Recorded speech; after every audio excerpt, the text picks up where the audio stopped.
గడ్డి తింటుండ్రా పెండ తింటుండ్రో నాకు అర్థమైతలేదు. మళ్ళీ ఇదే మాట నేను హైదరాబాద్ లో పుట్టి పెరిగిన బిడ్డగా నేను నా రంగారెడ్డి జిల్లా నుంచి మొత్తం ట్యాక్సులు కడుతున్నా.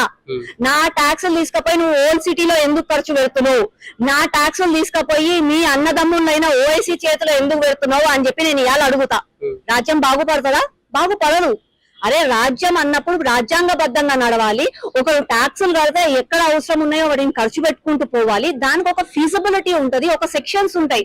నీకు అది కూడా తెలియకుండా నువ్వు మూర్ఖంగా మాట్లాడుతున్నావు అంటే ఈ రోజు హైదరాబాద్ లో మనం ఉన్న రంగారెడ్డి జిల్లాలో ఉన్న ప్రతి ఒక్కరం కూడా అరే నా ట్యాక్స్ నాకే కావాలి, నా రూపాయి నాకే ఖర్చు పెట్టాలంటే ఇవాళ నిజామాబాద్ ఎట్లా బాగుపడుతుంది, ఆదిలాబాద్ ఎట్లా బాగుపడుతుంది, వరంగల్ ఎట్లా బాగుపడుతుంది.